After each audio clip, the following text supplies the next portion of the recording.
Olá, vamos conversar um pouquinho sobre o controle de versão de software e da documentação do software, incluindo documentação de engenharia e documentação de projetos. A gente vai estudar daqui para frente um software específico para controle de versão de documentação e fontes de software, né? Esse software de apoio, ele permite que você então vá trabalhando com a sua equipe de forma colaborativa, criando novas versões a cada revisão que você faz em cima de qualquer fonte de documentação do seu projeto ou de programa de aplicação. Quando você não utiliza um software como esse, você é obrigado a trabalhar com os recursos do sistema operacional que você tem no seu computador.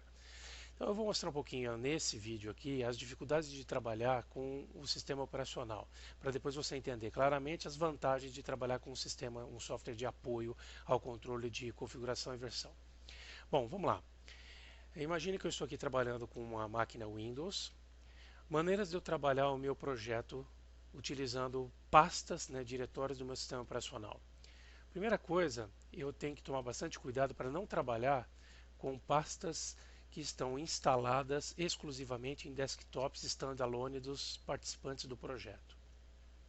Isso significa que eu não posso deixar que, se eu estou numa equipe de 3 pessoas, o desenvolvedor 1 tenha documentos de caso de uso na máquina dele, o 2 também tenha e o 3 também tenha, né? Ou eu tenho o mesmo fonte de aplicação nas 3 máquinas. Se eu tiver esse tipo de situação, vai ser muito complicado eu descobrir qual é a última versão, a versão válida de qualquer componente do meu software. Então, o ideal é a gente ter ou uma pasta numa rede de computadores, né, num servidor de rede, um servidor de arquivos, ou a gente criar em um único desktop da equipe a pasta de projeto e aí compartilhar essa pasta de projeto com os colegas. Então, aqui no caso, eu vou criar uma pasta de projeto. Vamos imaginar que essa pasta de projeto de alguma maneira esteja compartilhada ou via rede, a partir de um desktop ou num servidor de rede. Então, eu vou colocar aqui projeto, teste, gestão, versão. Legal? Então, criei aqui meu projetinho teste. Dentro desse projeto teste, eu vou colocando todos os arquivos que eu vou produzindo, sejam eles planos de projeto, sejam documentos relacionados à engenharia do software, seja o próprio código-fonte. Eu posso utilizar essa pasta aqui, esse diretório, para ir guardando toda essa informação aqui.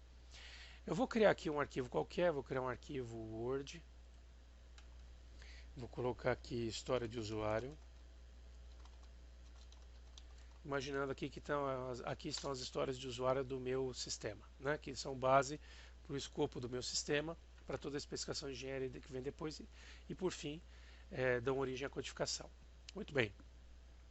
Alguém editou esse documento, postou aqui, teoricamente, esse aqui é um documento oficial do projeto, né? Muito bom. Agora imagine que eu preciso fazer uma revisão desse documento. Então, se eu for fazer uma revisão desse documento, uma alteração qualquer, eu posso alterar diretamente no documento, pelo que está aqui.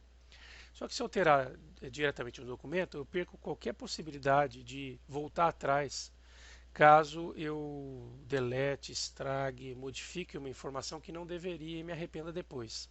Então, o ideal é a gente criar uma cópia desse documento.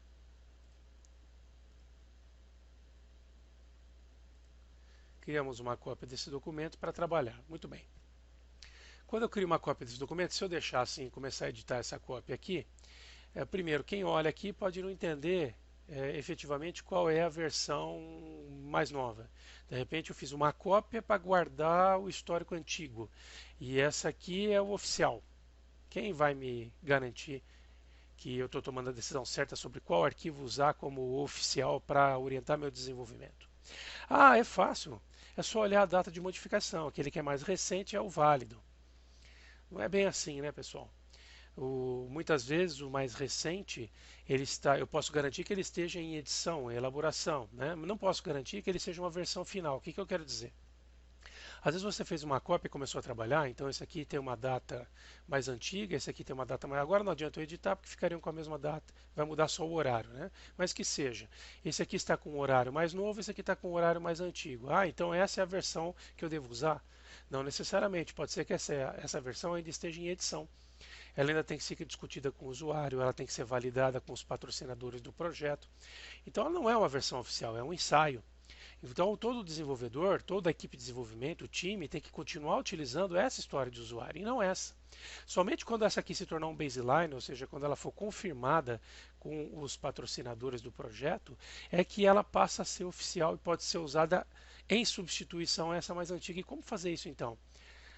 Vamos convencionar então que a gente, quando oficializar essa cópia, nós vamos criar uma nova versão. Então eu viria aqui, edito o nome desse arquivo e aí eu coloco esse cara como V 1.0.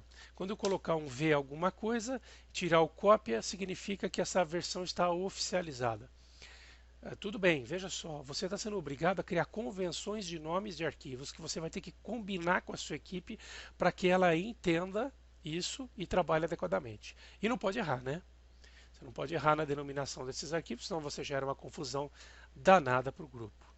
Tudo bem, então essas são algumas das principais desvantagens da gente trabalhar com um sistema puro de diretórios no controle de versões. Nós vamos conhecer daqui para frente como é que se trabalha com um software